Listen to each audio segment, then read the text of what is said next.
Water Resources Commission issues an early warning to residents and stakeholders living along the White Volta River over the possible controlled spillage of Burkina Faso's Bagre Dam. And later on Good Afternoon Ghana, we will be speaking to the opposition New Patriotic Party on their upcoming Democracy is Under Attack demonstration. There's so many more coming up. Stay tuned with us.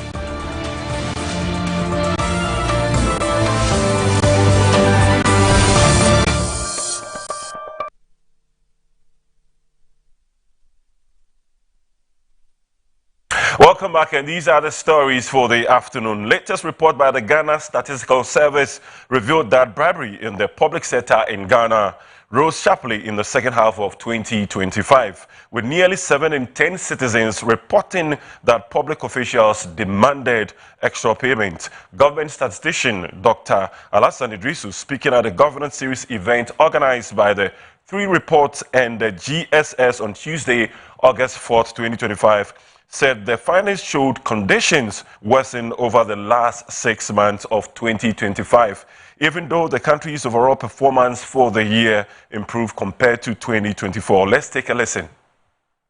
Over the last 6 months of 2025, the share who paid a bribe rose from 14.3% in the first 6 months of 2025 to 18% in the last 6 months of 2025.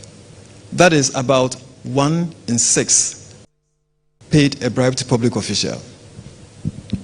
2, requests for extra payment jumped from 51% in wave 2, that is between January and June 2025, to 69% in wave 3, that's between July to December 2025. So the pressure sits at the counter. The problem now is less what citizens offer and more of what officials ask. But that hard news sets the brightest spot in the report. And I want to share a pleasing aspect of that with you.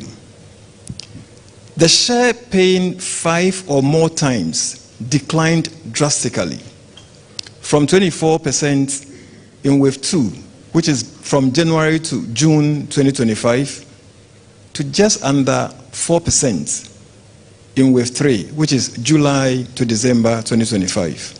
That's the share of those who were doing repeated bribe payment. It reduced drastically from 24% in wave 2 to under 4% in wave 3. This implies bribery is becoming a rare shock, not a routine cost of getting saved. And 2, more Ghanaians are finding the courage to say no, and that's very important. So, from the recent study we did, refusals to pay bribe by citizens actually rose from 3% in wave 2, which is what we did from January to June 2025, to 4.9% in wave 3. So we are getting more people refusing. And away from that, President John Dramani Mahama has definitely declared that repatriation for people of African descent is a fundamental right rather than an act of charity. And he was calling on African countries to establish legal pathways for members of the African family to return and settle on the continent. Addressing the Jamaican Parliament on Tuesday, August 4th, 2026, during the state visit to the Caribbean nation, President John Dramani Mahama said the right of return should be recognized across as part of efforts to reconnect the continent with its diaspora. Today we honor the enslaved men and women whose labor enriched empires while their humanity was denied them. We honor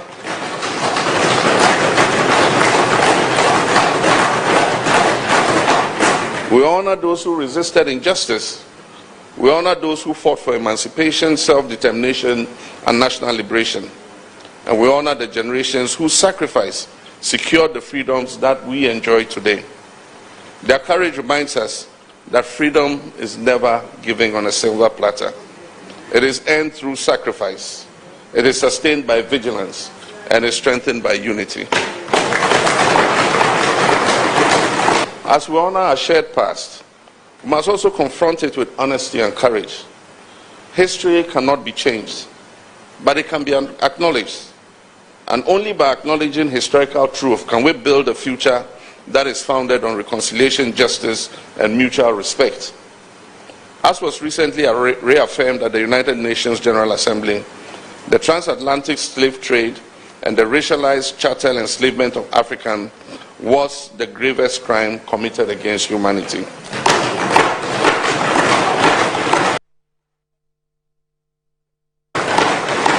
The consequences of this grave crime did not end with abolition. The consequences continue even today to shape the patterns of inequality and exclusion that have persisted across our world. For this reason, we must remain steadfast in advancing the global conversation on reparatory justice. Our pursuit of reparatory justice is not motivated by resentment or hostility or a desire to revisit old wounds. It is inspired by our commitment to the truth, to accountability, to reconciliation, and to healing.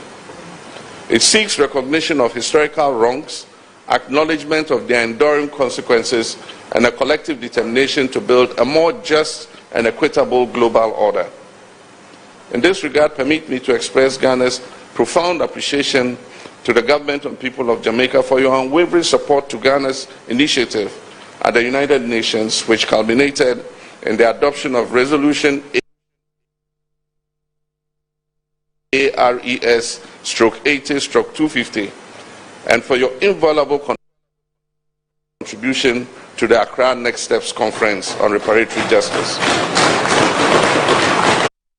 The New Patriotic Party is set to embark on a massive protest tomorrow, August 6, 2026, over what it describes as cases of selective justice and threats to democratic freedoms under the current administration. The demonstration, according to the party, will begin at 5 a.m. with participants gathering at the community center opposite the Supreme Court before marching through designated routes where 3 petitions will be presented to the Supreme Court, the Presidency, and Parliament. Here is the national organizer, Henry Nana Boakye, speaking to the media.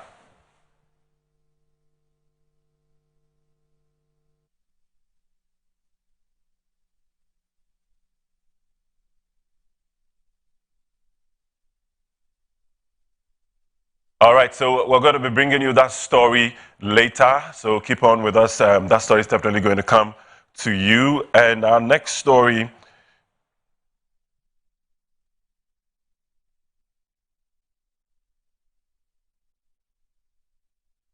take a break.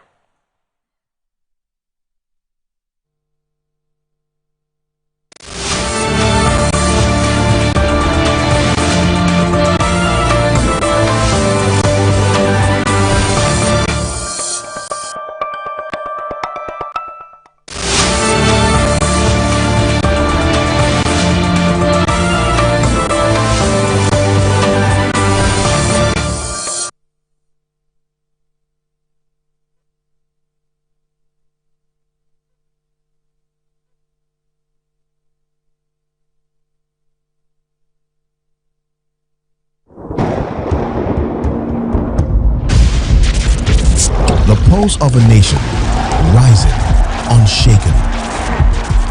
When the Black Stars take the world stage, we don't just play, we bring the storm.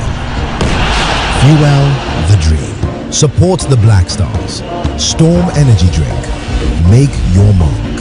Excessive drinking can be detrimental to health. Not recommended for persons under 18 years, lactating mothers, pregnant women, and people sensitive to caffeine. This advert is FDA approved.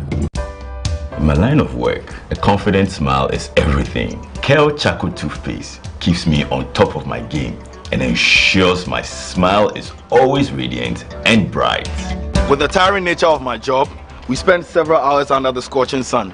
To keep our teeth white and our breath fresh all the time, we use none other than Kel Charcoal toothpaste. Kel Charcoal toothpaste. You want a cassie and then a kit one. Samayo kendini, ehu behia, semecha sapapadia to amame manfo. Kel Chacos natural ingredients, eno bomb seho bine, e maniswing, ne sansu mama hotoso e wo bedwam. Kel Chaco toothpaste. Choose Kel Chaco toothpaste for anti-cavity, whiter teeth, and fresher breath all day. Available in 80 gram and 150 gram. Grab yours today. Kel, happy smile. This advert is FDA approved.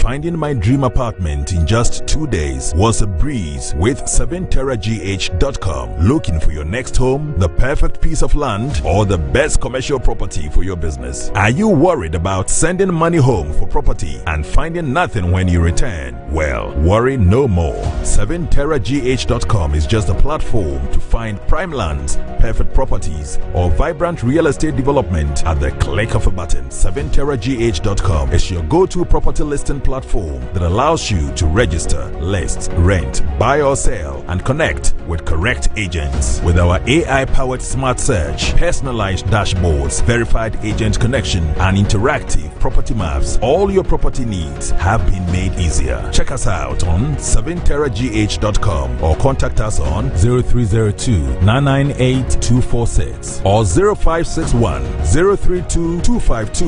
7terragh.com, powered by MNC Properties.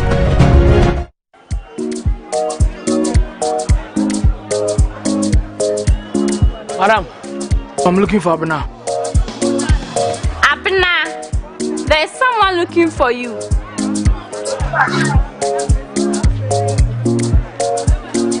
Madam, please, where's Abena? Abena, yes, ma'am. Is this who you are looking for? Madam, please get me Abena. Please. Della. Abena bra. Abena. Oh, Abena. If it's not Abena rice, I can't eat any of that. Abena rice and Nijin Kwa. FDA, Ajayadi in Kratso Yatsum.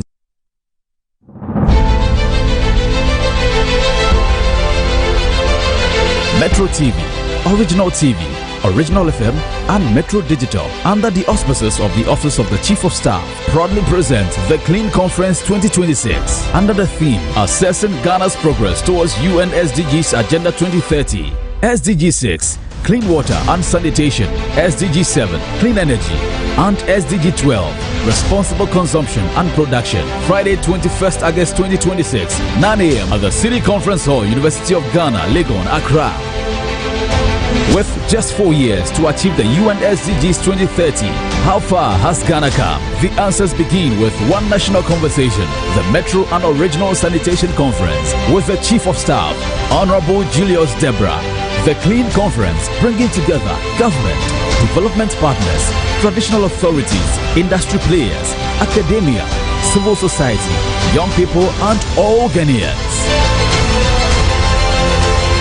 Change is not only in conference rooms, so there will be a cleanup exercise on Saturday, 22nd August 2026, also led by the Chief of Staff. Join thousands of volunteers for this massive cleanup exercise across the major streets of Accra. Metro Clean Conference, Wahuni Diema on Mine Tumpong.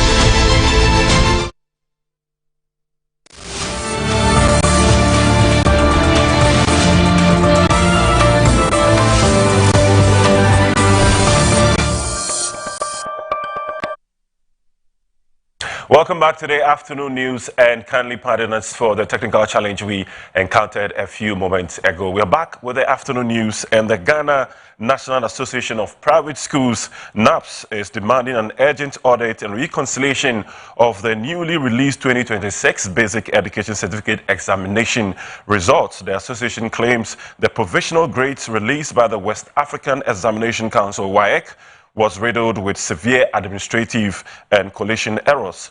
GNAP, that is NAPS, warns that if these discrepancies are not immediately corrected, thousands of deserving private schools candidates could be unfairly denied placement into senior high schools. In a press statement signed by its General Secretary, Kennedy Donkor, NAPS revealed that it has received nationwide complaints from member schools detailing glaring inconsistencies in the candidates' results.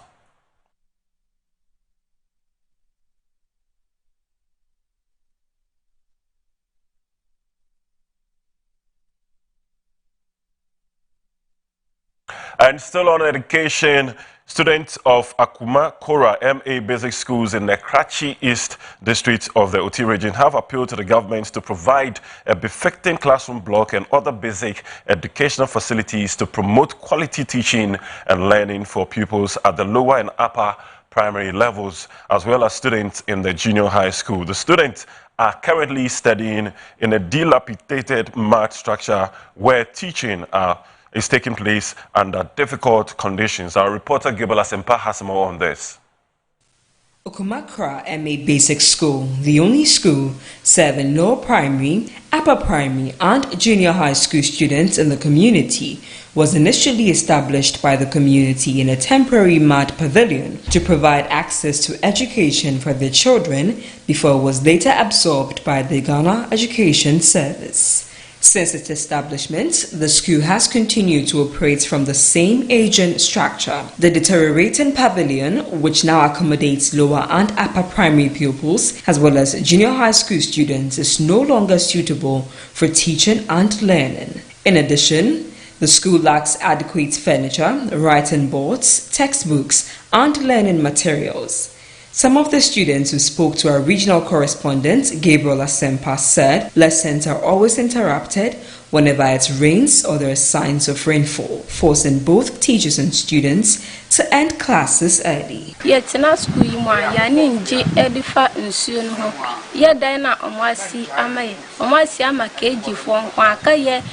Primary atu JHS ye nibi sensio toilet na classroom no na nsuo eboye na adwani akofie ye book ebe kana nsuo na aburu asa books na nyina awi abo na awi na eboye san na ye teachers for so ye omon doso mbetima kire ya ade bebre. Our problem is if the rain is coming, we don't have time to learn.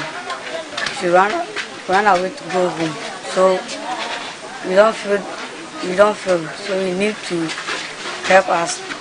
The government schools and boy baby school. Yeah, marker board, any chairs, any teachers for no more so any dandano so 2 class, a book, a child, from which any class reality on my day as into the government schools on the boy any blackboard, any teachers for any chairs. The district chief executive for Karachi East, Safo Nkitia, acknowledged that the district has faced a persistent classroom infrastructure deficit over the years. He said the district assembly is making every effort to construct classroom blocks for schools across the district to improve access to education. Karachi East, I would say, when it comes to school structures, we are far behind. Most of our school structures, as you yourself have gone around to say, they are not. I won't sit on I will use your media to lie to the public. They are not of good standard.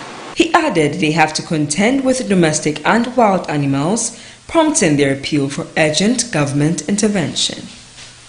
Stories, the Chancellor of the Kwame Nkrumah University of Science and Technology, Asantehene Otumfo Oseiaty II, has cautioned the newly inducted Vice-Chancellor of the university, Professor Christian Ejari, against treating his office merely as an avenue to exercise authority over others. He has also challenged the new Vice-Chancellor to use it as a platform to develop others and also to inspire others and not to overshadow them.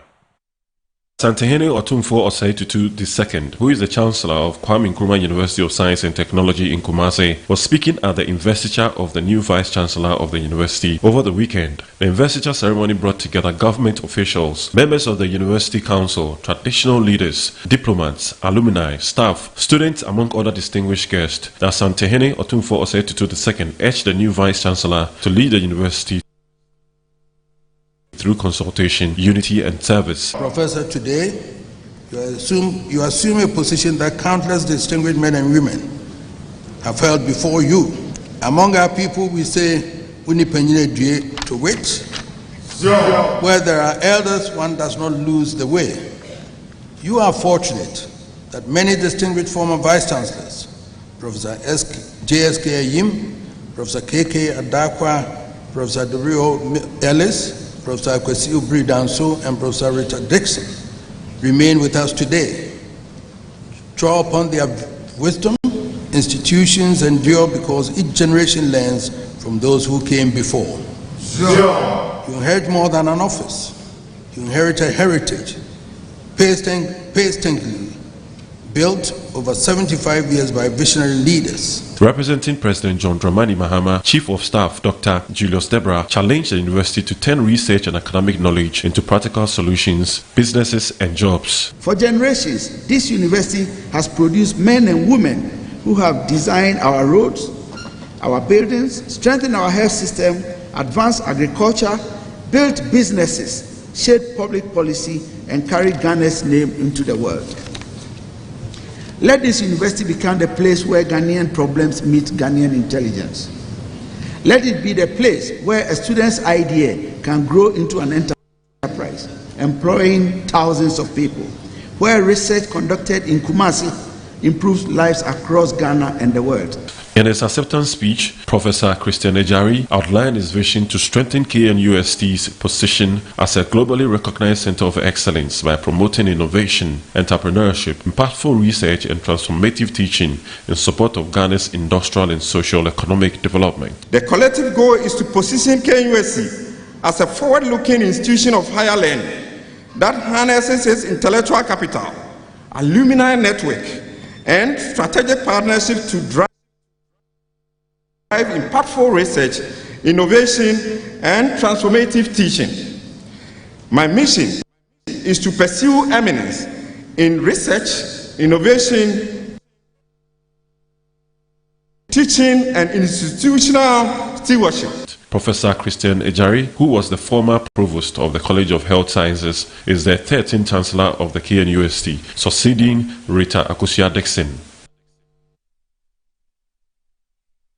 And back to the MPP protests as they are set to embark on the massive protest tomorrow, August 6, 2026, over what they describe as cases of selective justice and threats to democratic freedoms under the current administration.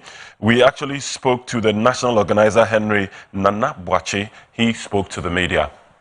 To inform us that she's in Ghana. Selective justice. The assembly point for our protest. The demonstration will commence at 5 a.m. We will start to gather momentum just in front of the Supreme Court, the community center there, the space just opposite the Supreme Court. We shall present 3 petitions. The first will be at the Supreme Court, second at the presidency, and the third, we will also send our leadership in parliament with some elders of the party to send a petition to parliament as well. So we'll converge at the community center opposite the Supreme Court. Then we'll do the first petition. We'll walk through the Moving Pig Ambassador Hotel Road. We'll use the Efua Sunderland Bridge runabout. We will continue towards the Akwaje interchange and we will terminate at the main entrance of Jubilee House, where we will present a petition to His Excellency the President.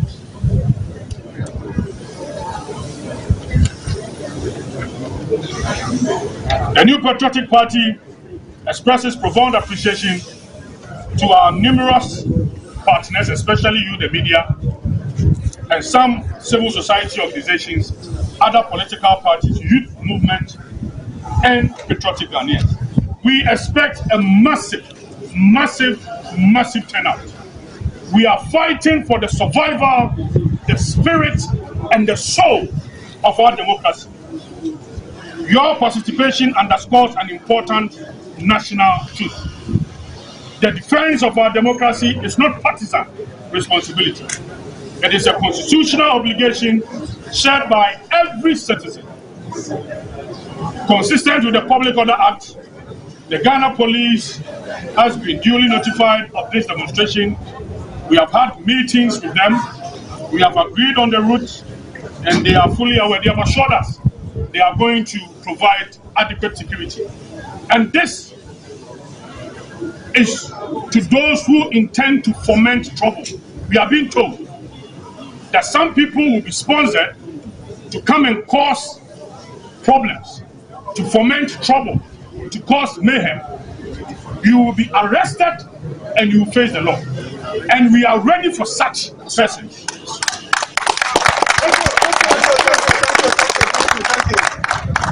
We remain confident in the professionalism, neutrality, and the constitutional mandate of the police to provide adequate security. And still on the MPP demonstration, former managing news editor of the Insight newspaper, Kwesi Pratt Jr. and the MPP's Director of Communications, Mr. Richard Ahiagba, has called for strict adherence to the rule of law ahead of the New Patriotic Party Democracy Under Attack demonstration. While Kwesi Pratt urged the state to ensure equal application of the law, provide adequate security for the protest, and pursue legal reforms, Richard Ahiagba insisted that anyone threatening to go into arson must face the law and that due process must be allowed to take its course without political interference. In fact, the people of Ghana have a right to demonstrate if they think that there's too much milk on the shelves of our supermarkets and so on. So citizens have a right to protest, to demonstrate, to speak out. And I think it's important that that right to demonstrate is not fettered. And in my view, the New Patriotic Party should actually be encouraged to demonstrate. We should encourage them, everybody who wants to uphold the tenets of the Constitution should be encouraging them to demonstrate. And I think they should be given every assistance necessary, you understand, for this demonstration to take off. You must be given police protection.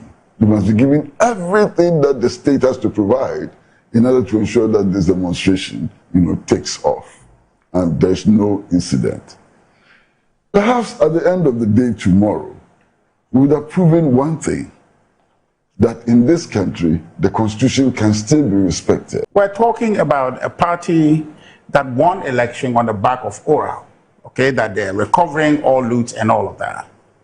And then they take office, and then the first order of business was to issue a nolle prosequi, okay, to forbid furtherance of cases against those individuals. Then they take office and they are nitpicking on everyone. How many people haven't they put before the court since they came into office? Okay.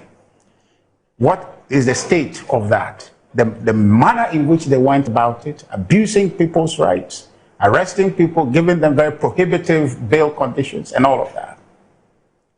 Then, and I didn't want to go into the want-to-be judgment and all of that, and the matters leading to that judgment, where there was an effective application that borders on Constitution, Article 1911, that requires that certain crimes that you're going to punish somebody for must be defined.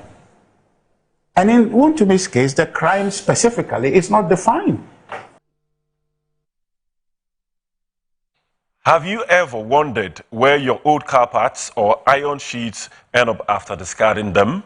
Well, what may seem as a non-useful material to you is what puts food on the table of many others. My colleagues, Christiana Bell, Bedu, and Obed Aqua, take us to one of Accra's largest scrap yards where scores of young people are turning scrap into finished products.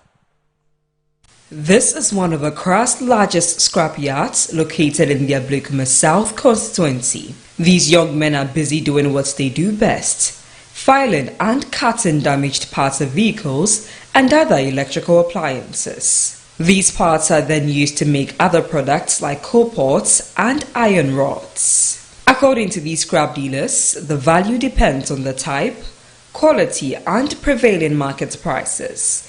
They explain that metals are weighed and graded before being sold. These metal scraps are transported to the main transport spot in Tema, after which they are processed and recycled into new products. We have 5 weighing scales here. When people bring in scrap, we first negotiate the price with them. If they don't agree to the amount we are giving them, we then weigh the scrap and pay them according to the weight. When it's a scrap vehicle, we negotiate with the owner. Once we agree on the price, we pay for it. Arrange for a towing truck to bring it to our yard, and after processing it, we load everything onto truck and transport it to Tema. Business for them is, however, slow. Once it was reached there, sometimes they will reduce the price. It is a losing plenty. So right now, I am now selling parts, car parts. If somebody wants to destroy or to piece in condemned car, then I also remove some to buy it and put it. If somebody needs it after, then I also sell with that person. While they believe the industry plays a significant role in promoting a cleaner environment as it limits the amount of waste sent to landfill sites, they also hope the public will better understand that scrap metal trading is more than collecting discarded materials. It is an important part of Ghana's recycling value chain and contributes meaningfully to economic development and environmental protection. The dealers are therefore calling for stronger government support to stabilize pricing mechanisms and improve working conditions to help the industry grow.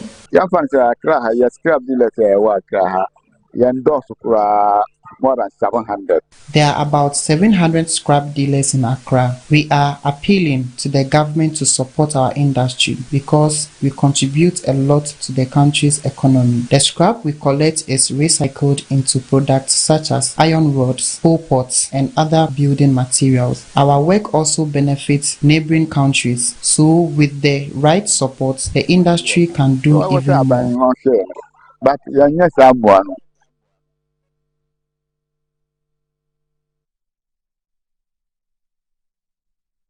And that's it for the afternoon news. Good afternoon, Ghana continues after the break. My name is Nana Kwesi Kwetia.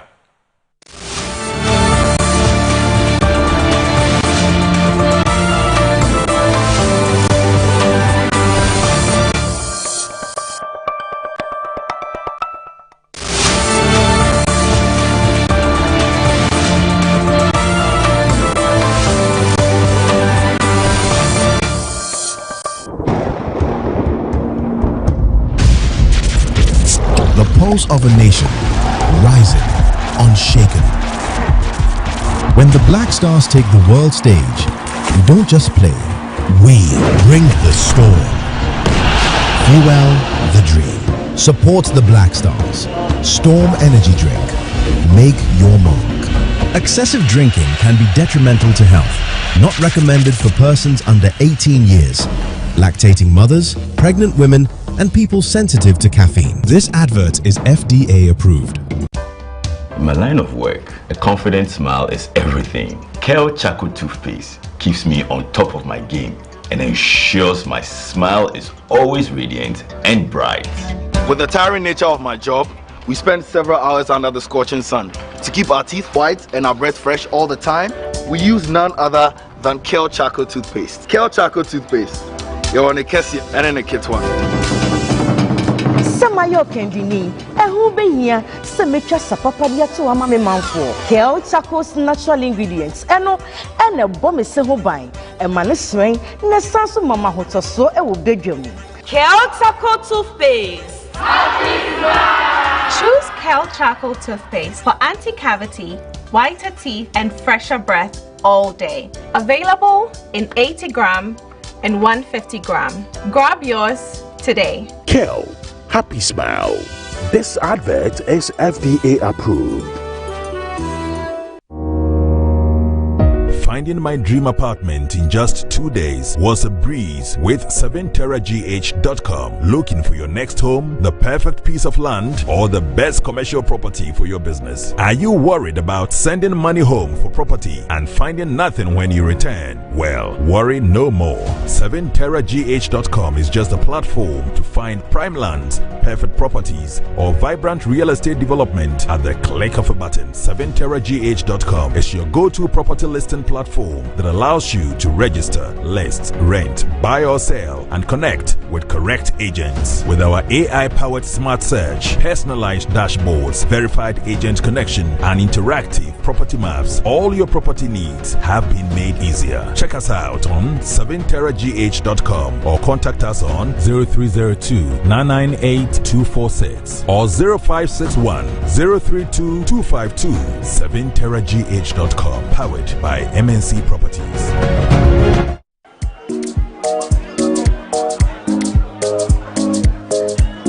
Madam, I'm looking for Abena.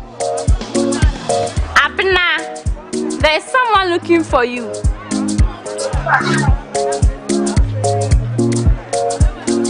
Madam, please, where's Abena? Abena, yes, ma'am. Is this who you are looking for? Madam, please get me Abena. Please. Della Abena bra. Oh, Abena. If it's not Abena rice, I can't eat any of that. Abena rice and Niji Nkwa. FDA, Ajadi in Kratz way that's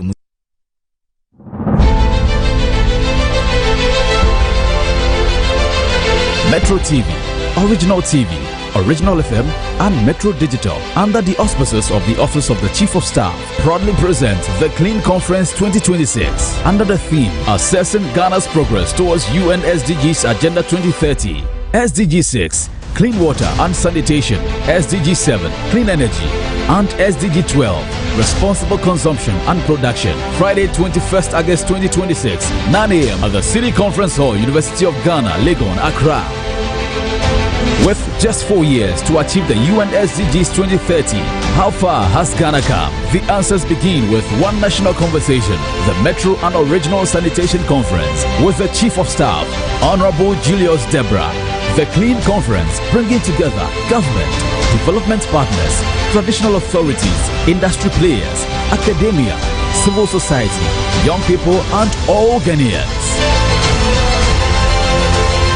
Change is not only in conference rooms, so there will be a cleanup exercise on Saturday, 22nd August 2026, also led by the Chief of Staff.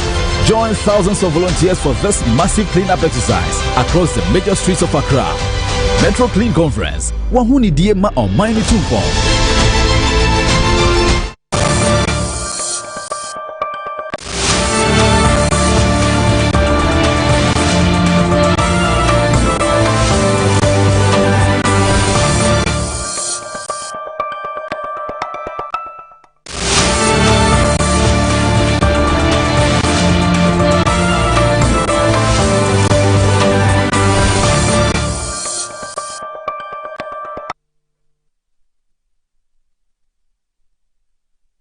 Hello there, good afternoon. Welcome to the program here on Metro TV. Welcome to live from our studios here at North Region Accra. I am Desmond Okwekudas. Many thanks for joining us. Today is the 5th of August 2026. We're live on Facebook, Metro TV Ghana, also live on DSTV channel 277 on YouTube. We're also live on the Metro TV Ghana. Coming up this afternoon, it's quite a packed one on the show today.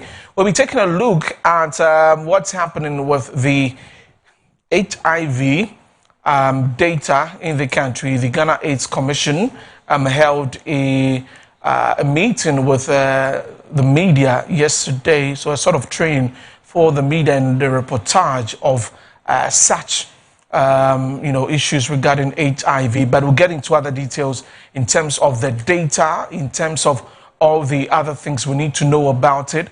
We have the Director of Technical Services with the Ghana AIDS Commission joining us.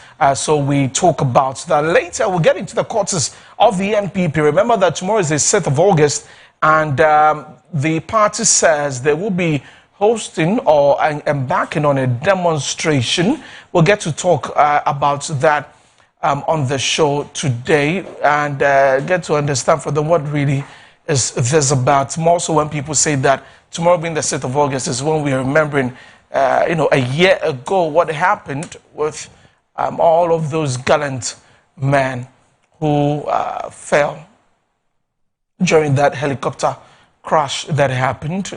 We'll talk about that and then later we'll look at what the Ghana Statistical Service is saying, that 7 out of 10 Ghanaians have paid or have made payments for public services. In this case, have paid bribes for public services.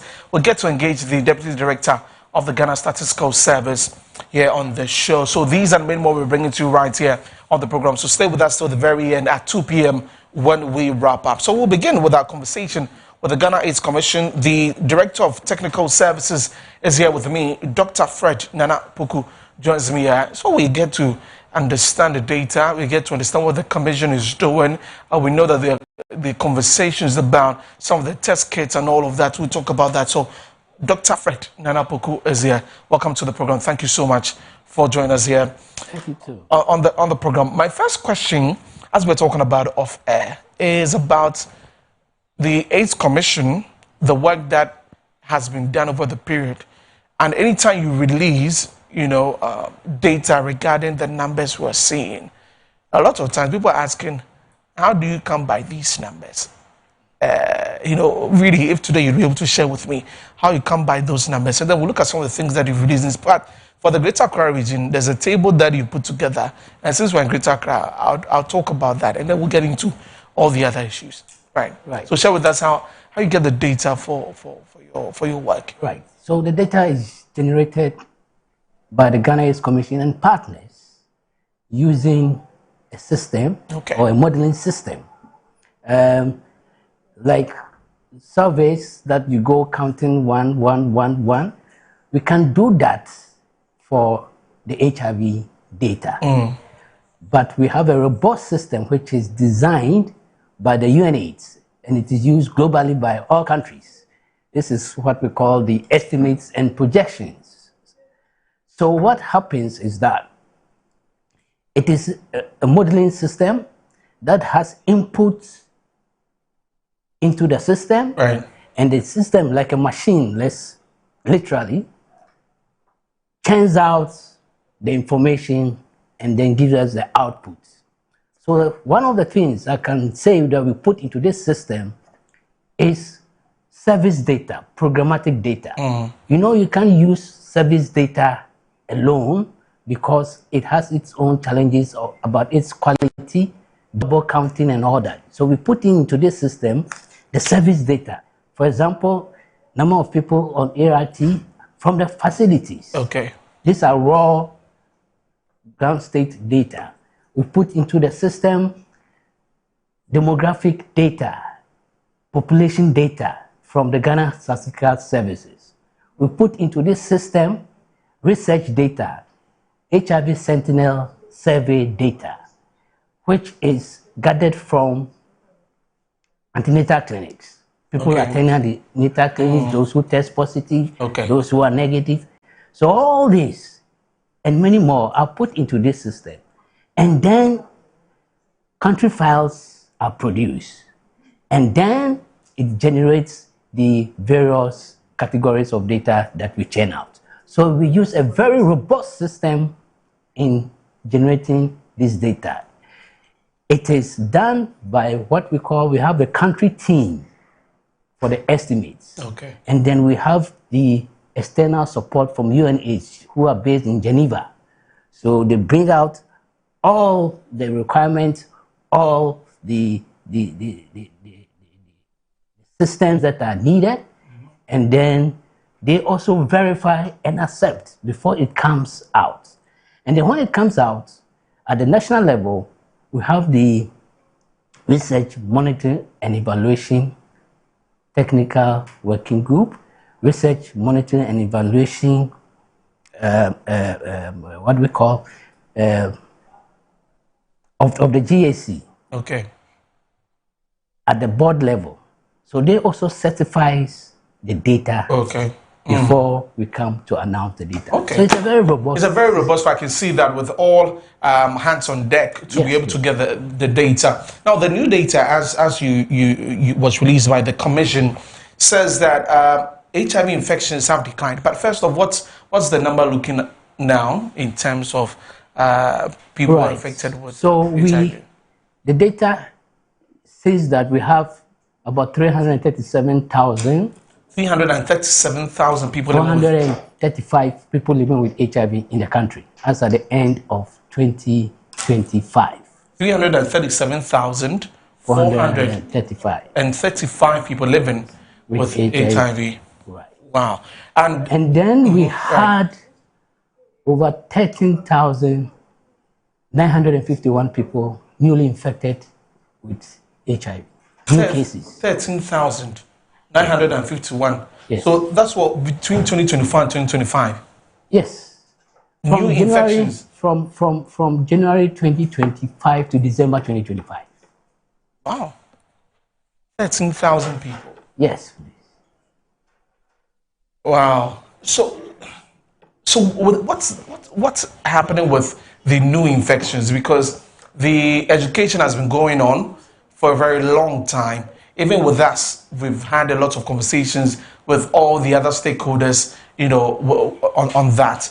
Why do we see, although this is a reduction from the previous year, which was about 15,000, why are we still seeing high numbers in terms of the new infections? It's unfortunate, and we wish we were not in that state.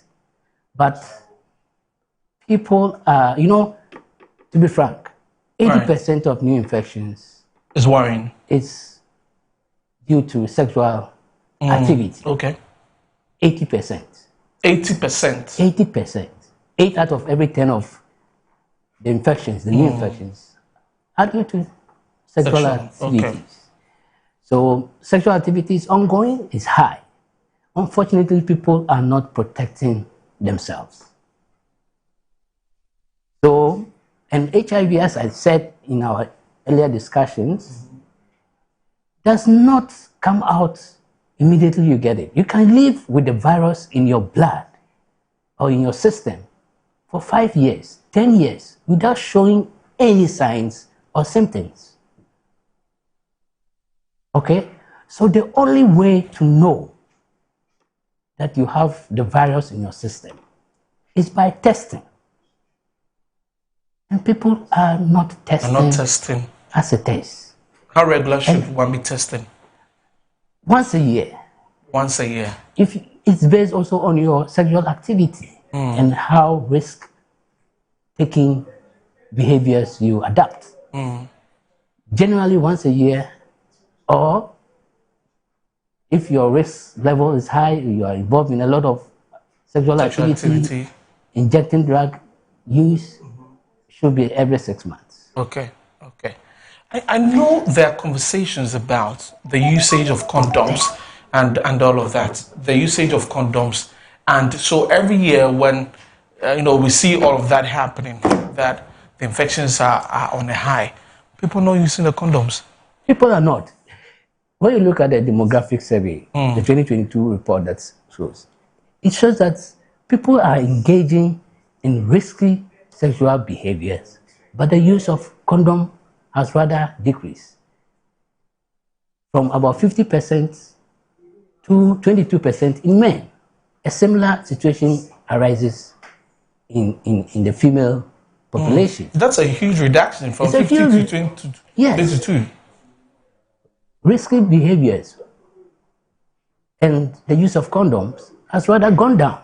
Whilst you're expecting that, whilst the risky behaviors are increasing, people will be using the condoms more to protect themselves against HIV and other sexually transmitted infections. But that's not the case.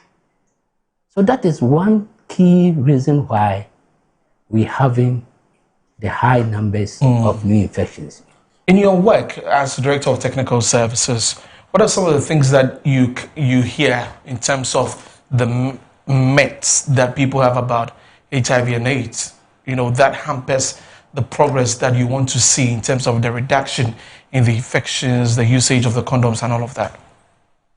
Some of the messages include people thinking that now there is, not thinking, the fact is that there is medication. So it's like, it's no longer so deadly, in quotes, as it is. So I didn't say when you cry, things like that. It's worrisome. Forgetting that when you get HIV, you're going to be on these medications for life, as of now. Right? The cost involved to the state, because now the medications are free. But it might be possible that we'll get to a stage where we will have to paying for them. Have to pay for them. Interesting. So we are in the Greater Accra region, and the latest data says the Greater Accra is still in the lead with the highest number of new infections, with 3,141 cases, and Northeast region recorded the lowest at 108 persons there. If you're able to give us the understanding of why the Greater Accra region is, still, in the lead as compared to some other areas. Just give us a breakdown of what the regional data is looking like. Right. So regionally, we're seeing higher cases in the urban areas. Because of an increased activity, increased economic activities, increased extra cash, and trading of sex. Transactional sex are also very rampant in these areas. People come to Accra, they don't have a job, they're looking for a job, they can't get a job, and they end up doing all other vices that can earn them something. So that is a contributing factor. And even if you look within the regional level, when you look at the highly urbanized places where they also have rural settlements and all that, they have the highest. Accra Metro, for example, yes, has the highest number of new infections as compared to other places. There's Okuku, you look at Tema. So the industrialization brings all kinds of people from all breeds of life and with all different mentalities and different perspectives. On that note, we also have heard that for these communities that have become very known for galamsey activities, there's been a ring around that. Right, because people who, sex workers, other people also put truth in there, try to get some money and try to make a living. And all kind of things occurs. Even drug users are found in, so that where there's extra cash, there's also extra activities, buying and paying for sex, and then the condition increases and rises. Well, just one that I heard today that I'd want you to clarify in terms of male and females who spreads the infection more. We're talking about this off air also. Maybe you could just help us with the education on that, male and female. Yes. So, in fact, disproportionately, more females are affected by HIV than males. When you look at the numbers, whether it is persons living with HIV, whether it is new infections, about 2/3 occurs, more than 66-70% occurs in females. Right? And there are factors that leads to that. Apart from the anatomical disposition of our organs. I said 80% is through sexual encounters. So the nature of the female sexual organ enhances or makes the transmission easier from the male to the female. They have a wider mucosa. The transmission occurs across mucosal membranes. So they have a wider mucosa. The lining of the vagina is bigger as compared to where the urine passes from the male, which is a small, thin space. Also, the semen is rather poured, which contains the viruses. In most instances, are poured into the receptacle of the vagina, and then it's easier for it to also be transmitted across. There's also the issues of tears and bruises during the sexual intercourse. Okay. Making it easier and faster for the virus to be transmitted from the male to the female. Okay. So we did a study. We looked at there's something we call the transmission index. And we realized that the transmission index for the country is about 5.3%. Okay. But the one for male to female is 9.7%. And the transmission index from female to male is just about 2.9%, which means that literally, if you have 100 men having the virus, they can transmit the virus 3 times more than 100 females transmitting to this thing. Right. Within the same period of time. Thank you for the understanding there. And Doc, as we wrap up on this, let's talk about what the Commission is doing. Of course, this is part of it, the education always on TV, on radio, but what laid out plan has the Commission put together to make sure that we drum the message to Guineans that we need to protect ourselves? What are you doing? Right. So there are a lot of areas we are looking at. Okay. In fact, one of the key issues is about resources. Resources. Right. So we have done we have done a sustainability assessment, sustainability plan. Okay. To really look at how best we can generate local resources. Okay. To enhance our work. So that is ongoing. We are developing a prevention roadmap. Okay. We have developed a prevention roadmap. And then we have specific milestones we have to achieve along the line and activities we have to undertake. We have structurally looked at even establishing a youth desk because we have realized that most of these infections now is arising in the young populations. The 15 to 35 years old contributes a lot of the infections, about 70%. When you take 15 to 24 years, they produce 27% of the new infections. So there is a lot of work to be done. So we are establishing a youth desk at the Commission that will look at how well we can get the youth on board in designing our programs, in giving us advice on which medium, and we know that social medium, but when we get them involved, we are able to reach them better. Nothing for us without us. So a lot of things are being done. Okay. We are also going to step up our media campaigns. Right. And yesterday we just also had media orientation for some of the media colleagues so that they can also, they are our partners. We really need them to send the messages. The message across. Right. Lately, I mean, just the final, we're wrapping up though.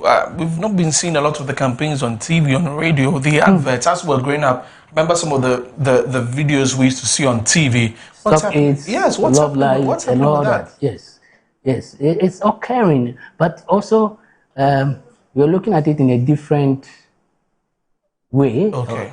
Different platforms, and then we also want to get the money to support that, so Because- that we can have more of that. There are Okay. multiple media houses, media stations. So when your money reaches only 3, it's sometimes very difficult to be heard and all that. So a lot of things have to be done. A lot of things. And we will do with the help of the government and our partners, civil society and all that. Right, so the Ghana AIDS Commission needs your support. Please, let's support. And Jennifer and Co. and everybody here, we need to make sure, Fortune and Co., we need to make sure that last week, a lot of the kids were here, a lot of people here tested. So it's a good indication. So please be safe. Thank you very much. Dr. Fred Nanapoku, Director of Technical Service at the Ghana AIDS Commission. Thank you for joining us. We're taking a break. When we come back, we're talking to George Krobi Asante, he's Deputy National Communications Director for the NPP, on tomorrow's demonstration and other issues. So stay with us. We'll be back shortly.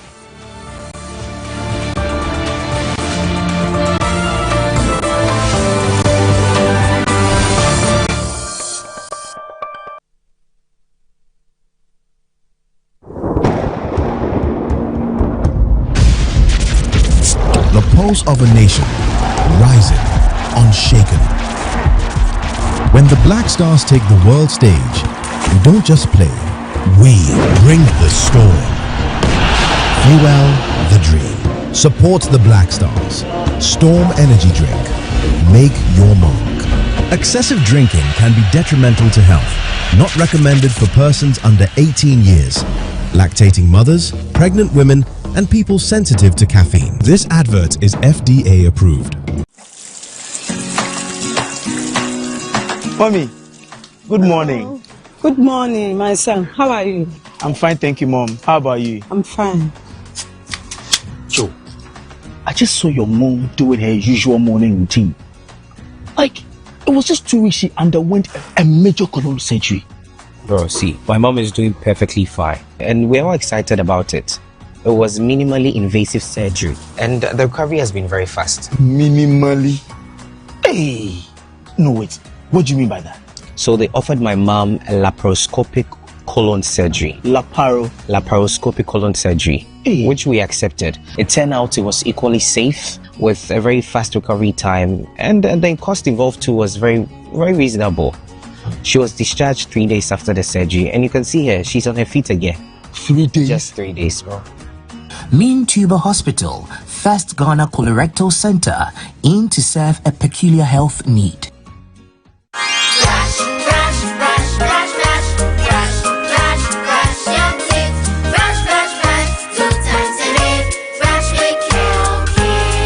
Hello, my friends. My name is Kelkit Toothpaste. Wow. I was made to be gentle on your gum, but protected. I will protect your teeth from cavity, make your teeth whiter, stronger, keep your mouth fresh all day. And best of all, I'm strawberry flavored. So put on a smile and try me. That's amazing. Just try me. That's my job. If you say so, jump on my brush. It makes your teeth stronger, chicky whiter, chicky stronger. Yay! You did it! I'm glad you like your new toothpaste. Don't forget to brush both day and night. Kelkits, happy smile.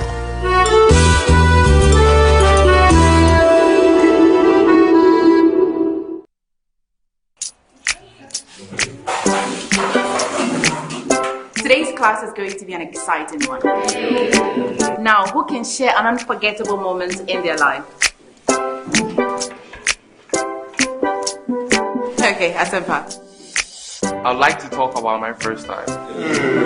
It was her natural look, complemented by her favorite green silky apparel that caught my attention. I have to say, she automatically possessed me with her smile, which exposed her beautiful white teeth. That's not all, her enduring signature perfume could be smelled from afar. Madam, why do you look so surprised? My first time with her was special and irresistible. I'm talking about Cindy Rice. Cindy Rice can be found in selected supermarkets nationwide. Cindy Rice, sweet aroma, great taste. This advert is FDA approved.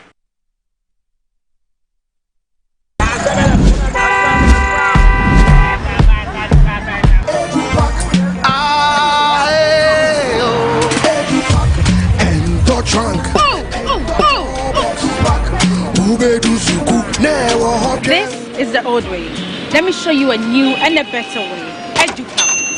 Educa? Yes, Educa. a GS-approved and supported initiative for all first-year students going to SHS by Prospectus Ghana Limited. Now you don't need to go to the market. All your trunks, mattresses, pillows, including plastic chalkboards, are all waiting for your child at the school.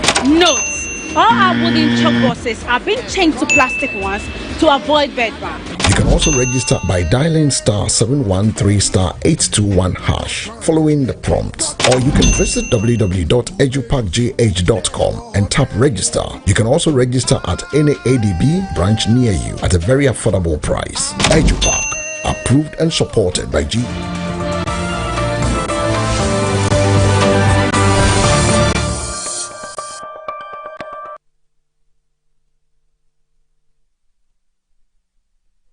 Welcome back from the break. This is Good Afternoon Ghana on Metro TV with me, Desmond Okrekudas. We're getting into a conversation about the NPP. I remember that tomorrow they're having a demonstration, massive one as they call it, and they say democracy is under attack. And so the Deputy National Communications Director is here with me, George Krobia Asante is here. I don't know if he likes the George. Krobia is nice with me. You're okay with the Krobia? I do well with Krobia. With Krobia. But for the ladies, they can call me George. They can call you George. Thank you very much for joining us this afternoon. How's it going? How's opposition going? Opposition is never good. It's never good. I mean, let's be honest. And it's not good just because of the economic bit of it. Okay. It's not good because if you really have a heart, you want to help people, you have ideas, you want to contribute to governance, but because you are not on the decision table, everything you say becomes nonsense to the party in government. You get it? So on that score, opposition for me is not good. Not because of how you feel in the pocket. That is a factor. But then largely, you cannot have a say, a voice, considering what is even currently happening in our country. Right.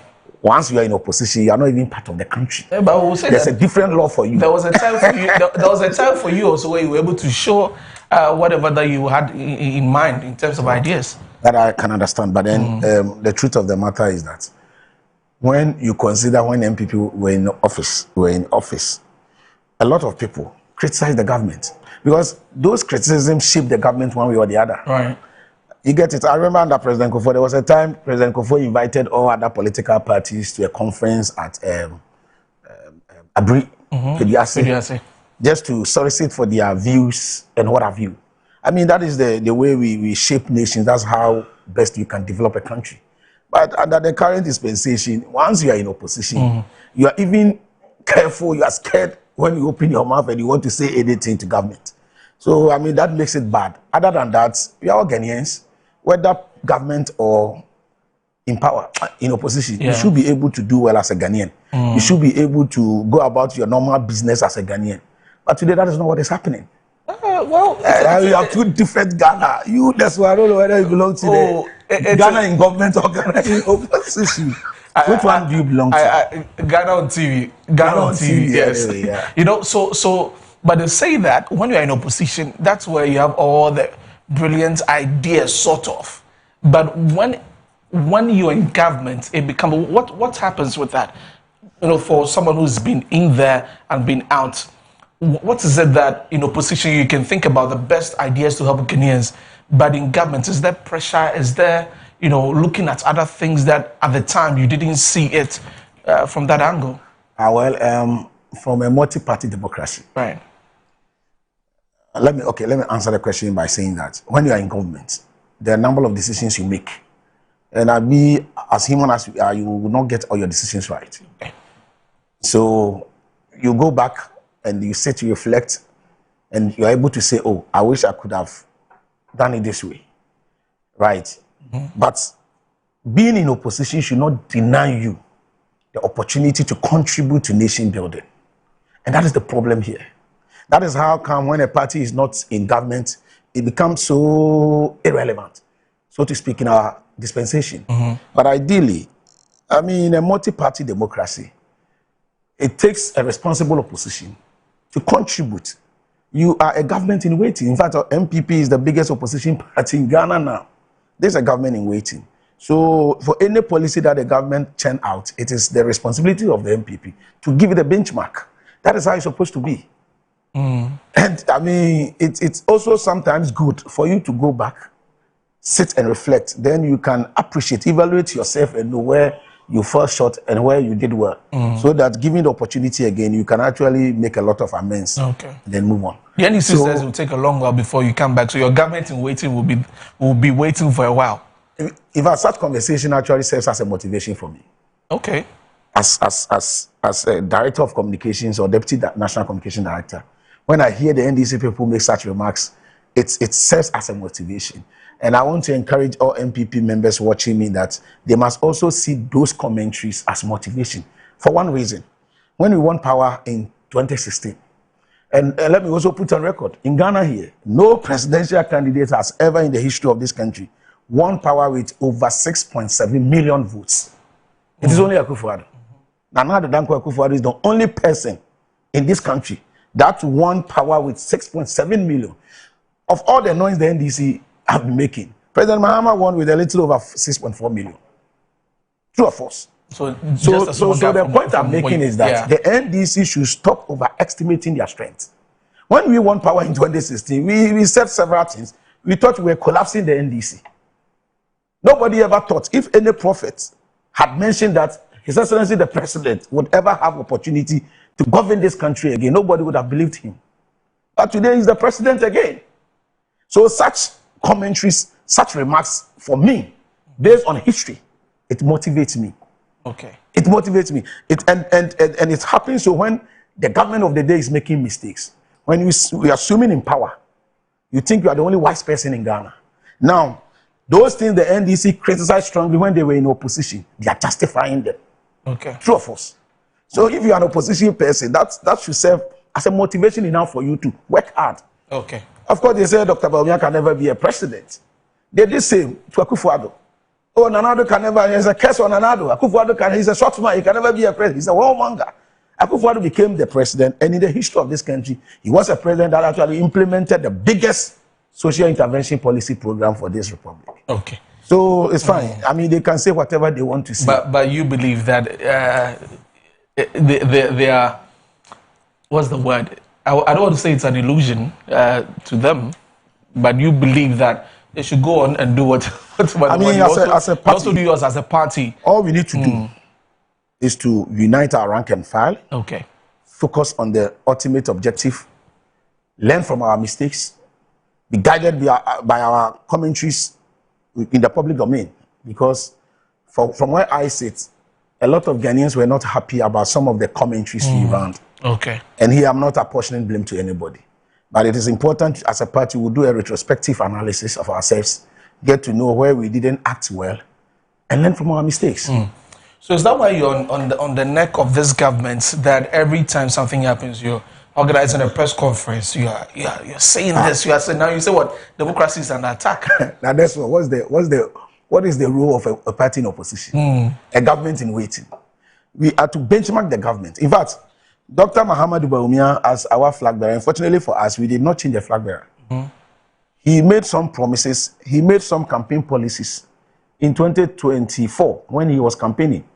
His Excellency the President of the day, John Dramani Mahama, also made several promises, lofty promises. So we are supposed to benchmark the two policies and measure them. Which one would have been best for this country? The NDC said a lot of things. And they've not achieved even 5% of the things they said when in opposition.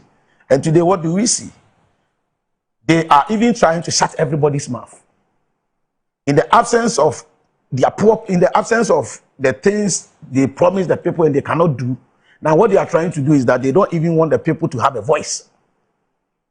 That is the kind of government we are witnessing in this country. So you're talking about the arrests that have been happening? I am talking about the suppression of the opposing voices, including that of the media, including that of the TikTokers, including that of the market woman at Makola, who cannot express her frustration simply because if you are not careful, you'll be arrested.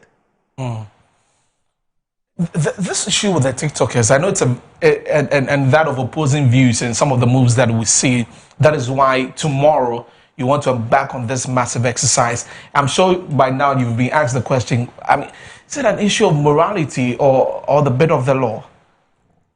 Both. Okay. the law doesn't operate in a vacuum. Right. And in fact, when you read the Constitution of the Republic of Ghana, it tells you that the people matters. If we don't have citizens of Ghana, then there wouldn't be any Ghana anywhere. You understand? So the whole chapter 3 of the Constitution talks about citizens. you get it? So when the people are frustrated, the Constitution gives them that opportunity to express their frustration. That includes insults? Insults. I don't know which measure. Free speech is free speech. Free speech is free speech. And remember, when President Mahama was in opposition, he mentioned 3 instances and said that Akufo-Addo was criminalizing free speech. Today, we can reference about 45. And if there's anybody in this country who is a principal beneficiary of free speech, it is the President Mahama and his NDC party. What didn't President Mahama say in this country? That's what. He said so much to the extent that he even accused the then president, His Excellency Akufo-Addo, that he has assigned his family people to be stealing for him. Who in this country, benefited from free speech than His Excellency John Dramani Mahama? So just a case study of what you just said. That is making a statement, political statement in that sense. But when there's one, I'm here to talk. Yes, to make political when there's one that says that, oh, the president has killed 23 cows and that is what has helped, or there's another one that says that the president's wife is what, and people say all sort of things. So there are 2 scenarios here. What you said that President Mahama said, and some of the commentaries may just be commentaries, but you'd agree that some of them are also blatant insults. For me and from where I am coming from, I don't support any form of insult, whether against a minor or against a senior person. That should not be part of our cultural values.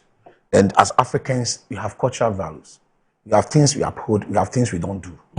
But I am saying that when you have a former president, and of course, who was seeking for re-election, who could, in the public domain, make such reckless statements, when we have persons who were once in government, served as ministers, chanting and singing that the gods should kill the president of the day, then other young people can also emulate same. They can learn from them. We always learn from our leaders. So if such commentaries by the then opposition leader and his people were justified, then I can also sit here and also say that anything we are witnessing today, they learned it from them. Now, under NDC, the NDC normalized insults. Sami Jenfi could not make a single statement without insulting the president of the day. And we could make several references. We could mention a lot of those instances. So when it was wrong yesterday, it cannot be justified to be right today. My position is that this John Dramani Mahama is a principal beneficiary of free speech in this country than any other person. Than any other person. So if we want to chart a new path as a people, we need to do so. We need to go back to the drawing board. Admit that we've not done well. You see, I read the news. I read some news item where the president was asking Ghanaians that they should stop talking negative about the country. Since when did President Mahama and his government realize that? Sometimes when getting to government. Since when? When getting to government, you realize that. Since when? I expected him to have rendered an unqualified apology to the people of this country. That yes, in the past, I might have misconducted myself similarly. But I want us to chart a new path as people. Then people can forgive you. Then people can forgive you. Look at how they ran this country down when they were in opposition, all because they needed power. Today you have the power. And you don't want people to speak about their frustration. So is there a bit of from political sense, it looks like a bit of equalization because a few years ago when we were in opposition, and so it's opened the floodgate for that's things one like that the past, the history helped us to be able to shape our things in future. It guides us into the future. We cannot have a conversation here when we don't remind ourselves where we're coming from. It is important we remind ourselves where we're coming from. Then we can situate the conversation well. The NDC, they are not even eating a humble pie. They are not admitting that they did worse. They are not admitting that they themselves, they are corporates. A lot of these TikTokers are learning from Sami Jenfi. But there were some arrests also during the past government.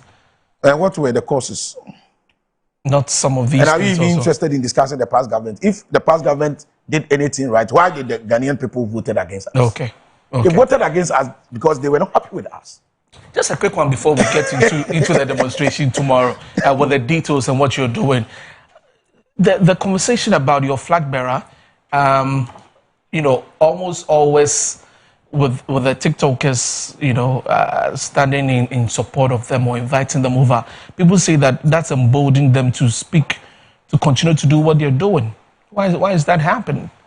He said, what? I'm saying that the flag bearer of the party. NPP. Yes, NPP. Then what? Yes, it's when some of these TikTokers are arrested, of course, since they're part of the party in solidarity, but the extra invitation into his home or pictures and all of those things, people think that it's emboldening other people that, if I do, then I get close to Dr. Bawumia. Oh, but what is wrong with it? If you have a child, and your child create trouble, goes out and ended up bringing trouble at home, do you disown that child? It's a question. That's one. You have to disown that child. That is the child you need to even show more love. Okay. So that you can reform the child. So when they come, he tells them not to be doing that again. Dr. Bawumia, if Dr. Bawumia has been giving advice, all of us, he advises us. Okay. He's the leader of our party. Okay. At any given opportunity, he advises us. But he needs not to come out to let the world know that this is the kind of advice I've been giving to my people. If you're a good parent, if you're a father, a mother, and your child goes out to foment trouble, do you disown such a child? That is a child you need to even draw closer, advise, and then, you reform him or her. But as a deputy communications director, have you engaged some of these TikTokers in terms of the things that they say, and all of that? These are matters of family issues. They are internal party issues. And we do engagement with our communicators. Naturally, there are people that may not be part of the main communications architecture who, on their own, would want to do something to advance the cause of the party. And we cannot discourage them from doing that. A lot of people are going through a lot of stress. People are frustrated in this country. Let's get the understanding well. Nobody would want to just wake up and be talking. People are frustrated. Let me tell you. Go to the hinterlands, the countryside. A lot of cocoa farmers who depend solely on their cocoa produce to cater for their families are struggling. They've passed the cocoa bill. It says the game changer. Let's not divert. Let's not digress. But the point I want you to understand is that people come out to speak the way they are speaking out of frustration. Okay. This NDC government promised heaven, and they are giving people hell. So as human as they are, they will speak. The president needs to understand that the kind of promises they give the people. If you have told me that you are going to construct a well in my cocoa farm, put a poly tank, you cannot do that. You are coming to increase the cocoa price by over 100%. You couldn't do that. Then what you came to meet, you have rather reduced it. And even after reducing it, you cannot even afford to pay. Then you are telling me that I cannot speak. Anytime we want to look into some of these issues, we can better have a feel and understand them when we localize the conversation. Take it that you are a family head, you are with your family members, right? You give all manners of promises to your children. And later, as a father, you could not fulfill any of such promises. Do you think that the kind of respect the children have with you will be maintained? They can speak to me and tell me how they are disappointed in me, but not to insult me as their father. Everybody and how they manage their frustration. I will not come and sit here and attack the president. Okay. I will not come and sit here and use unprintable language against anybody. But everybody and the manner in which they manage their frustration. Okay. So tomorrow, what's it looking like? I'm hearing about 50,000 people are coming out. First of all, okay, let me put on record that what is going to happen tomorrow is not just an MPP NDC affair. No. Yes, the MPP may be taking the lead role or the leading role, but this is never an MPP activity. The MPP, concerned citizens of Ghana, other political parties, market women, fitters, artisans, a lot of people, co-farmers, students who are so disappointed, the youth of this country who are not getting jobs to do after the NDC promised them 24-hour economy and nothing is showing. These are the people that are marching on the streets. Okay. So if anybody wants to just sit somewhere and make it look like it's just an MPP affair, that is your own trouble. The entire nation will be moving on the street of Accra. And this is not just going to be a one-time off activity. We have already sent a signal that we are doing the first one here in Accra, and the next move will be in Kumasi. We are going to make sure, right? We are going to make sure that we hold this NDC government accountable. We are also going to make sure that that selective application of justice is not countenance in this country. The NDC really want us to, they want to take this country into the dark days. What is the essence of this tribunal thing? What are they coming to do? No, what are they coming to do? Go and ask your mother or father about the history of the tribunal. If you're a student of law, you will get to know the history of tribunal. These are all the dark days. Okay. Where we are now as a country, is that what we need? That's not the priority of this country. But is that what the bill says, to take us back to the dark days? But what is tribunal? Who will do the appointment of those who will be sitting on the issues? No, answer the questions. Right, the president and the council, judicial. So council. I really don't even want to go. But the moment you hear tribunal, go and read about the history of tribunal. Yeah. No, I've read through that. So my brother, I mean, as people with voice, you are fortunate you have a voice here. Let's all rise up and condemn what is happening to this country. Tomorrow, it may be your turn. What time is Injustice must at all times be fought against. Tomorrow we are converging around 5 a.m. in the morning. 5 a.m. 5 a.m. And we are encouraging everybody who will be participating to get to. I mean, we are meeting at Supreme Court. You know, there's a park opposite Supreme Court. That was the last time we had our demonstration. We started from the same point. So just opposite Supreme Court, there's a vast land. It's a park. That's where we are converging. Exactly 5 a.m. We'll be presenting 3 different petitions. The first petition we'll present will be given to the Supreme Court. Okay. So just after we assemble, then we'll move to the Supreme Court. Then the next petition we are going to present will be sent straight to Jubilee House. Then the third one, that one, it's not a protest. It's not part of the petitions that we will submit by the protesters. That's why we are giving it to our leadership in Parliament together with some selected party officials. They would present that one to the Speaker of Parliament. So what will happen tomorrow is that after 5 o'clock, we'll all meet, we'll take some few speeches, then we'll march straight to Jubilee House. When we get to the entrance of Jubilee House, there are some selected individuals who would get access inside to present the petition on behalf of the team. Right, so then 5 a.m. Yeah. Supreme Court complex begins from there. And you march to the streets of Accra. It's going to be very peaceful. Oh no, very peaceful, very, very peaceful. I was part of the team. I know the police has given the that met with the police, and we gave them the assurance. And I mean, we have been very disciplined.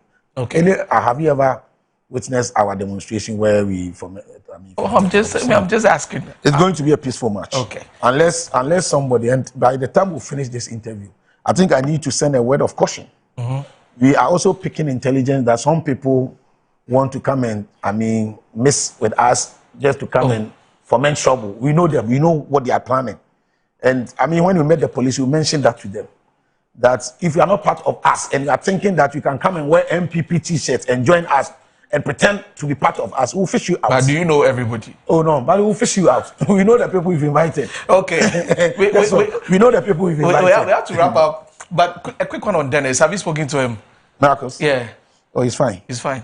He's very fine. But why are you mentioning Dennis at this time? Oh no, I need to ask. He's a brother. You have his number. You can call him after the show. Okay. He's doing very well. This too shall pass. It's one of those things, and I think psychologically he's strong. He understands what is happening, especially when you know you are clean. You've not done anything wrong, and somebody just want to persecute you. No, there's an investigation, so we'll just see how it goes. Let's just give time some time. Okay. You know what is happening in this country. Okay. Everybody knows what. You cannot pretend not to be aware of what is happening in this country. Today they have the power. They think they can persecute any MPP member. They think they can harass everybody. How do you see that persecution? Oh, come on. They can harass everybody. No, investigate. They've given the details of what they want to. Don't worry, it's fine. It's good. We are all learning our lessons. Right, we have to go. Anything you want to add about tomorrow's protest? So the routes from Supreme Court will use the Yoko stretch. They will join the Moving Peak main stretch. Okay. Then through Moving Peak traffic, if we are Sunderland Park, and then straight to Jubilee House. It's just we are covering about 4.1 kilometers. Yeah, not too far. Okay. And we are expecting that about 50,000 people will be joining the march. 50,000 people minimum. 50,000. And I'm also giving an open invitation to market women, carpenters, students. Everybody to join. Everybody who is so disappointed. Everybody. A number of people, they are pulling down their structures and all of those things.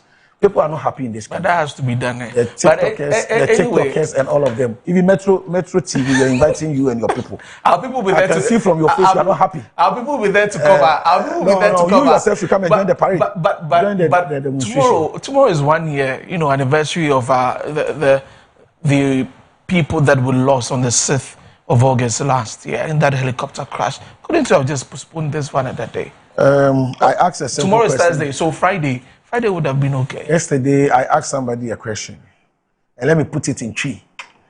This one, the Otiase, between the dead and the living, who deserves to be given attention? My viewers will answer that. You cannot answer. Then I leave that judgment for the viewers. Krobia, thank you so much for coming. Thank you, Desmond, for having me. Krobia, thank you so much. George Krobia Santos, Deputy National Communications Director for the NPP, sharing with us tomorrow's protest, democracy under attack. That is how they've seen you've seen the clip and everything already on some of the shows with the NPP. Persons there. So tomorrow they stand at 5 a.m. as the Supreme Court complex straight to the Jubilee House.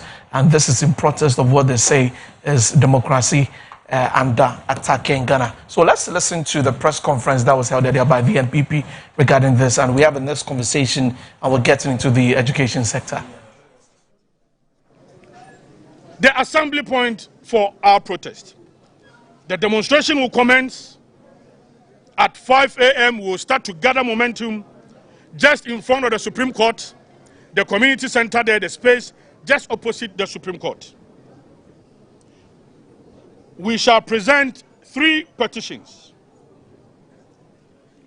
The first will be at the Supreme Court, second at the presidency, and the third, we will also send our leadership in Parliament with some elders of the party to send a petition to Parliament as well.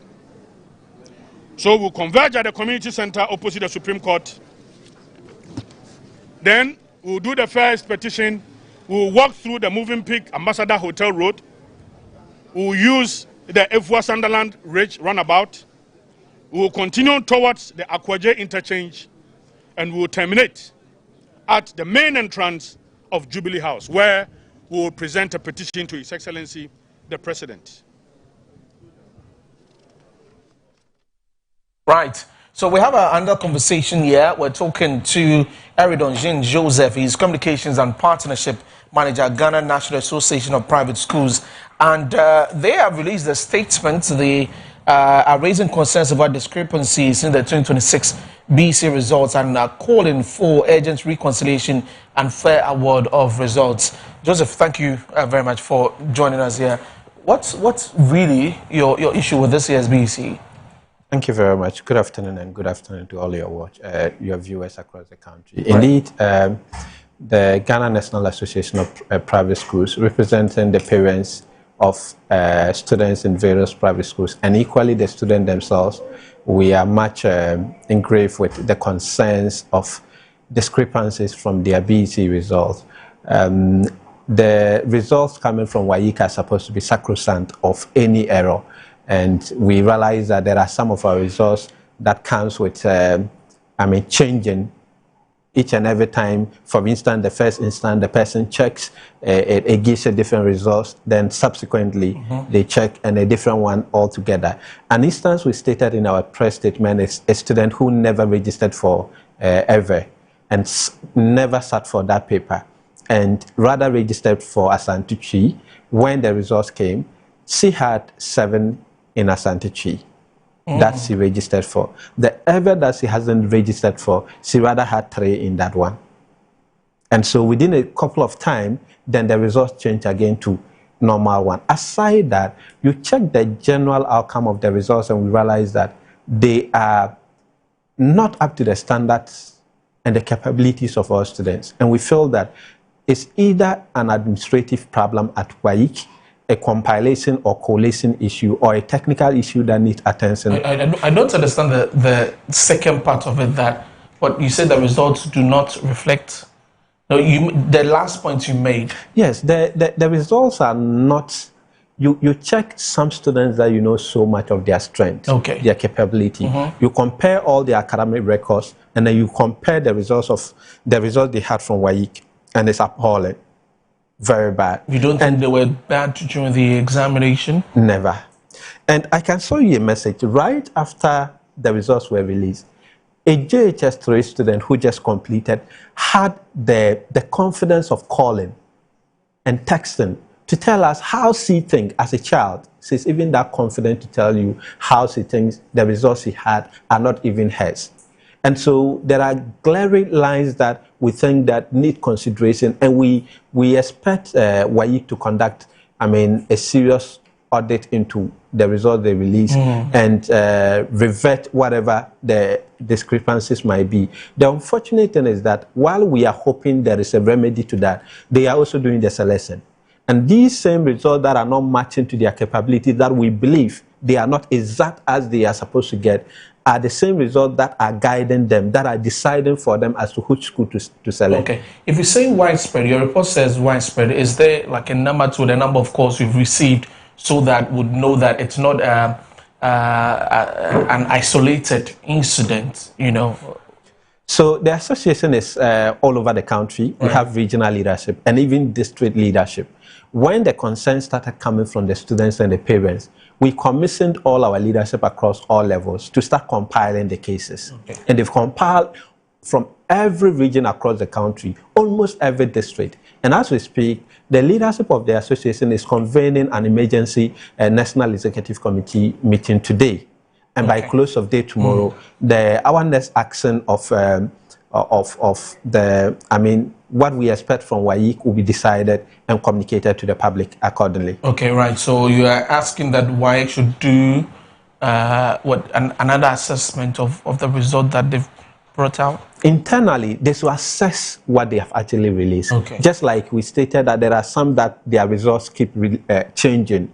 WAEC is an institution that should come with credibility, and it should come without any shred of doubt as to their integrity. And so when some of these things are coming up, we tend to think that there are things, there are possibilities that the results might have been compromised, which we think it shouldn't be so. Okay, right. So when the meeting is done, we will definitely come back to you and see what happens with that. So Eridan Jean Joseph is Communications and Partnership Manager for Ghana National Association of Private Schools. They're saying that there are discrepancies with the BECA results, and so they're calling on WAEC to work on that. Any final thing you want to add before we wrap it up? Yes, what I want to say is that we call on all parents to calm down.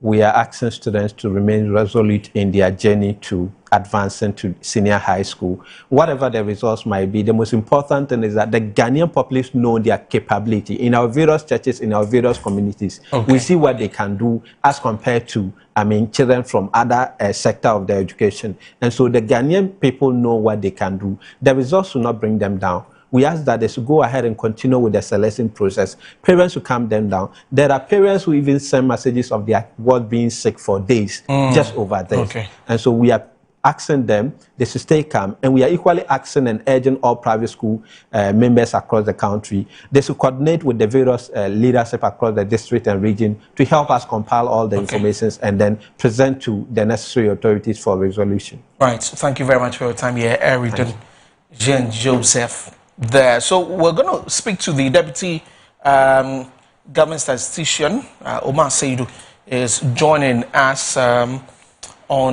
Zoom, as we understand that from the survey that they have released, 7 out of 10 Ghanaians have made payments for public services and all of that. We'll get to hear from you in a bit, but let's take a look at that story.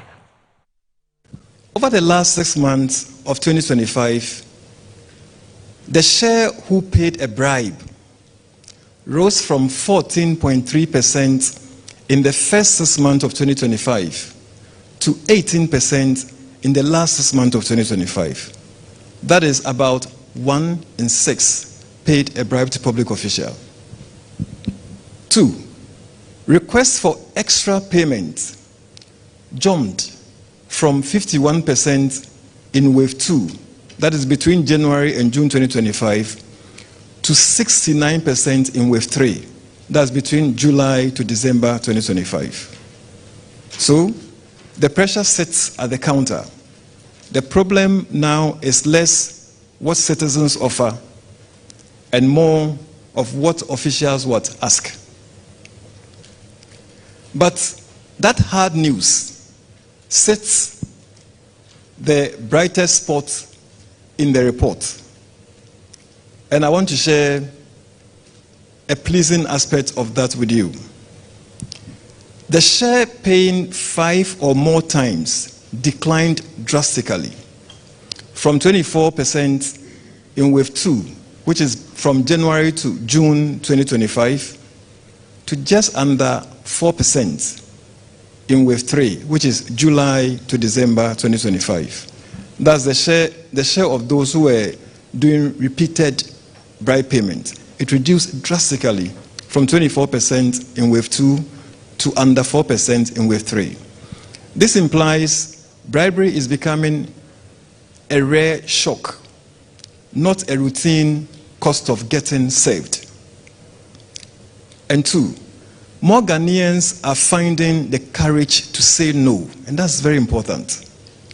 So, from the recent study we did, refusals to pay bribe by citizens actually rose from 3% in wave 2, which is what we did from January to June 2025, to 4.9% in wave 3. So we are getting more people.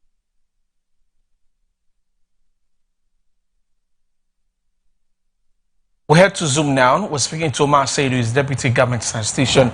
Good afternoon, sir. Thank you very much for your time here on the program. It's always insightful with these surveys from your outfit. But share with us really what's been the most important points from this survey that you've put out that you want Ghanaians to be aware of.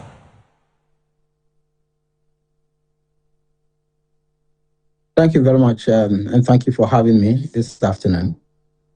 So the survey has been conducted by the Ghana Statistical Service over a period. In fact, we are conducting it within the last 2 years. The first wave, which looks at occurrence of bribery or the prevalence of bribery in the year 2024, pegged bribery at 18.4% of the population who came into contact with public officials. Then for the first half of 2025, which is January to June 2025, we conducted it again, going back to the same households, and it declined from 18.4% to 14.3%. Then the second half of 2025, it increased back to 18%. So, which means that over the period, it has not seen a consistent decline. It came down and went up again. Okay. So, and these are the people who come into contact with public officials. But what is important for us is the fact that across all the 55 institutions that we assess, including the Ghana Statistical Service, between 2024 and 2025, we have seen a decline in all the institutions, especially the top institutions, those that are classified as the top 10 institutions where officials receive bribes from individuals. There has been a decline between 2024 and 2025. So, which means that there's a positive story there. And so how we sustain that positive story is what matters. Can we see this decline consistently going down in the subsequent ways that we're going to do? Okay, that's an interesting one. But it's also stated, with your survey that the police MTTD is still leading with that. I mean, what's it really with the police?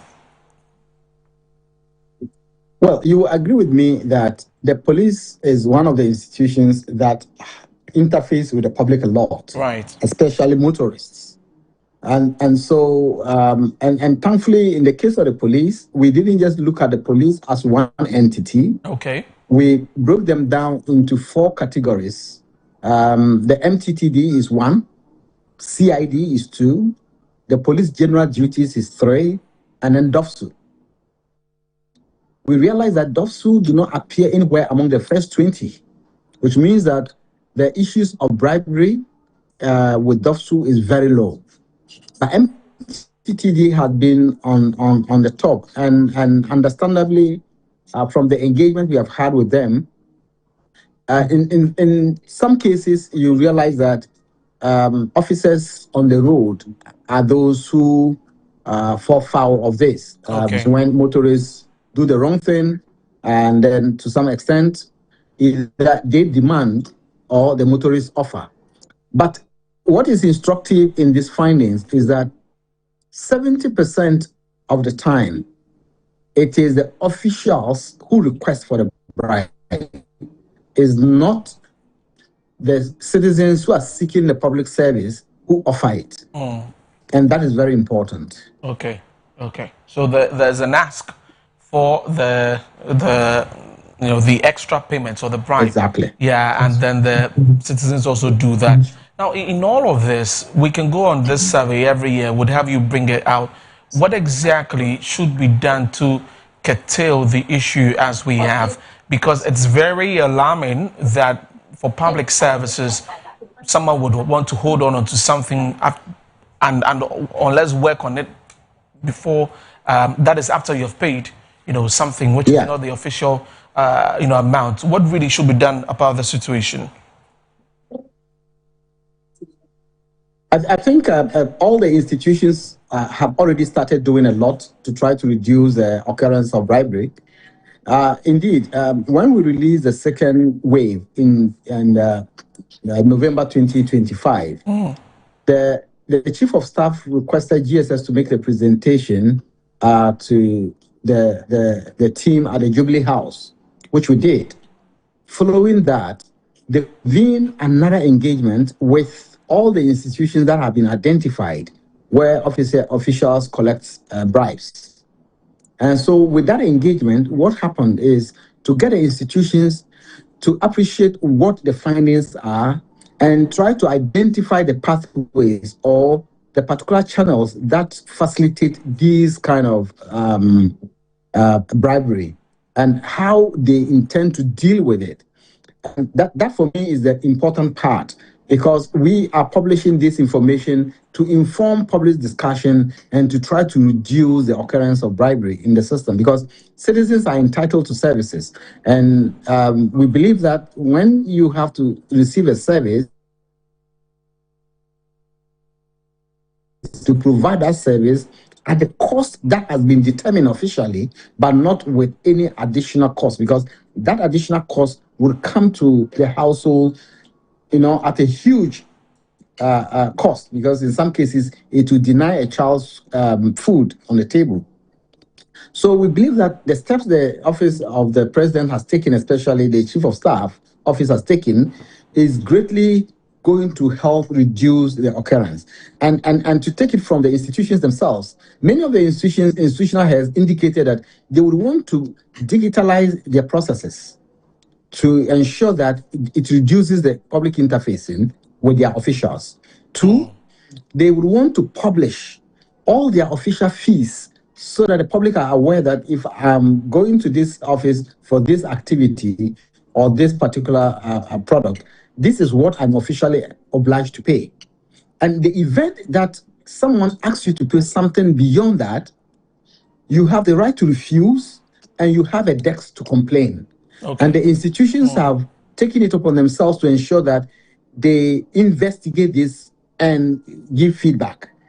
So these and many other things are what we can do together to get around this issue. All right. So when it comes to service like this, pardon me if maybe you said this and I missed that on what was the the sample for this particular survey. Yes, so we relied on the 2021 population and housing census, which took contact numbers of all households. So we went through the drill of national representative sample. So at the start of it, we sampled over 15,000 households. Okay. And every 6 months, we go back to them of course, we are not interviewing. We venture successfully interviewed over 5,000 households, but with telephone service globally, attrition rate is one of the biggest challenge. And so we ensure that we took a 3 times sample so that even with attrition, we have to make the estimates. And so over the period, same households to interview them so that at least we see the real change that is occurring.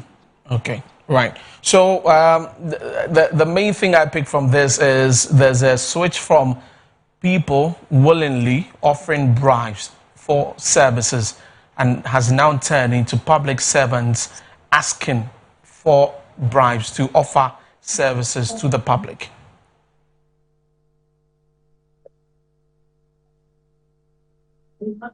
Yes, it's one, and then we also see from the results that more people are able to say no compared to 2024. When we compare the year on year, we see that 2024, about 3% of the population did indicate that they declined to pay the requests. Okay. I think increased to 5% in 2020. So that is also another positive sign that the citizens are pushing back on that. And that is very important. Just a final one. If they decline to pay the bribe for the services, do they still get to be looked at in terms of that the public servants still attend to them? Yes, so that is one dimension that we had not incorporated in earlier ways, but which we have added to the wave 4, which we'll be conducting this month. So we'll be asking whether people still receive the services when they decline to pay the bribes. Right. Thank you very much for your time. This afternoon, Omar Seidu is Deputy Government Statistician, helping us understand the survey there. And before we wrap up, today is the birthday of my mother-in-law, Ama Ejewa of Kwadaso Estate. Happy birthday to you, Ma. God bless you so much as you celebrate your birthday today. Ama Ejewa, my mother-in-law, inside Kwadaso Estate in Kumasi, and the whole family. Have a good one, and thank you for watching, and thank you for your daughter. Right. My name is Desmond Okwekuda, so we're taking, that's where we're actually wrapping up on the show for today. Many thanks for joining us. Log on to www.metrotvonline.com for more stories, and of course, across our social media platforms, you can follow us also on there. Have a good afternoon and enjoy the rest of our programs. Bye-bye.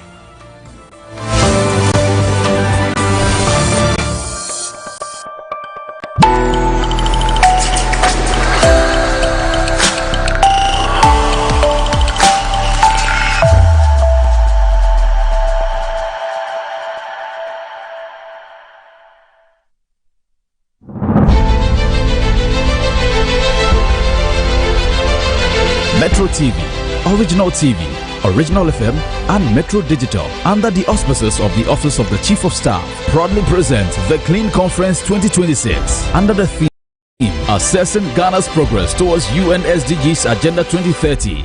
SDG 6, Clean Water and Sanitation, SDG 7, Clean Energy, and SDG 12, Responsible Consumption.